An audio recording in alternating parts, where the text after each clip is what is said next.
Hi, I'm Sheena Aline, your Caribbean College Have planner, really strong grades, but they don't have the higher level math requirement. and I've actually visited this lovely campus. Hi, I'm Sheena Aline, your Caribbean College planner and student advisor at the Student Center. In this segment, we're going to focus on subject selection for those of you who are in secondary school. Now, secondary school is that stage prior to pursuing higher education. So some of you might be looking at the curriculum administered by the Caribbean Examination Council, might be preparing for the CSEC, which is the Caribbean Secondary Examination Certificate exams, and CAPE, Caribbean Advanced Proficiency Examination. So it's important that you understand that these exams and the subjects that you choose, you are already starting to prep for college, just based alone on you deciding which subjects that you are taking, because both CSEC and CAPE are used as a basis of admission when you are applying to college or university. So depending on the area of study, the subjects that you take are very important. So I hope in this video that I can give you like a very broad overview of how to look at the subjects that you are taking, and this helps you as you decide to add or drop courses. Okay, so one thing is, let's get the basic fact. Math and English are necessary for most levels of study. They are.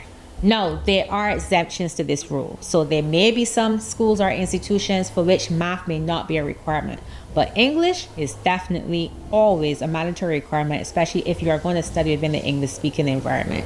So your CSEC math, your CSEC English A are two mandatory subjects. Now, I know not everybody is great at math, and some of you might be thinking, well, I'm not good at math. What happens if I don't pass my CSEC math?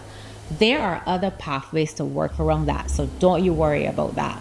But definitely put those in that mandatory required box. Now, if you are interested in the sciences or in engineering or even medicine, there are a couple other subjects that are required. So typically at the CSET level, for example, you are usually asked to do your physics, your chem, and your biology. Those are important, especially those of you who are going into medical school.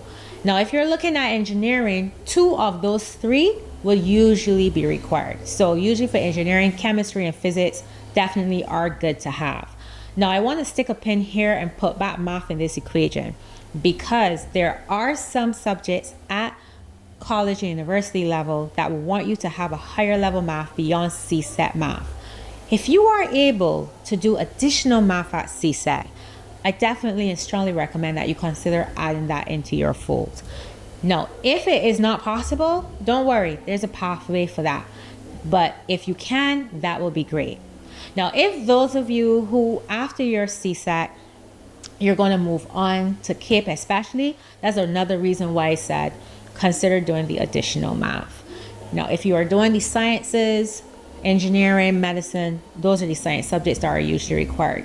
If you're moving on to business or you're going into social science, for example, which are a broader spectrum of subjects, they might not always be mandatory or required subjects, but there are subjects that you may be recommended to take.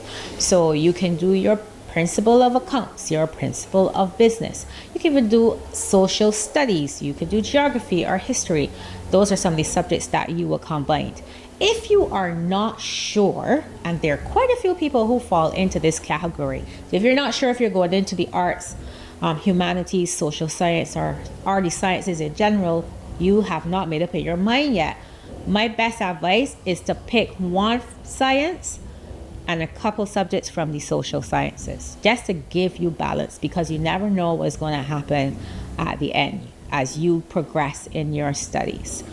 Now, as I said, those may be some required subjects if you are looking to do specific particular areas. Now, there are some fields of study for which there's no specific subject requirements, but I always encourage persons at the CSET level to at least sit 4 to 6 subjects. I know most persons aim for 8, which is great, but at least get 4 to 6 passes. Grades 1, grades 2 are ideal. If you have a grade 3, it's still a pass, but remember, the more competitive the area of study you're going to do at college and university, the higher your grades should be.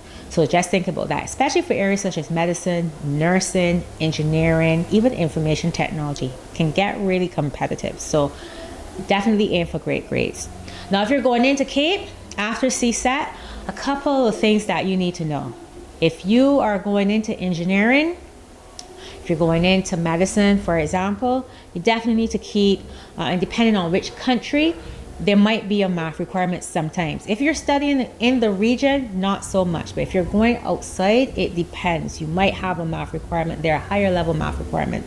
And applied math might not always be as accepted. So this is where you definitely need professional guidance as you select your subjects throughout the different stages. Everybody's not going to get it perfect, and there are different pathways to help fill in any deficits you may have.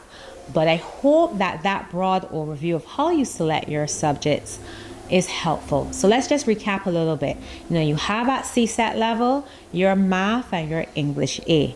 That is great. Then if you are interested in the sciences, you need to have a couple of those CSET science subjects. So you look across the chemistry, you look at your bio, you look at your physics. Depending on where you would like to go, you might need all three or you might not need all three. If you're going into the business or social science area, it's good to have a couple business subjects plus a couple social science. And I always recommend persons to have a language. And the reason why I'm saying that, especially if you are US bound, and in the state of Florida, for example, there is a foreign language requirement. So some people might require you to have studied a foreign language for a couple of years within secondary school. So your mandatories, a couple required, and then a couple extras just to make sure that you are covered in terms of meeting certain requirements. In terms of the number of CSET passes, which will help you go on to the next stage, and so forth. I hope this was helpful, and this segment was brought to you by the Student Center, your official guide to higher education.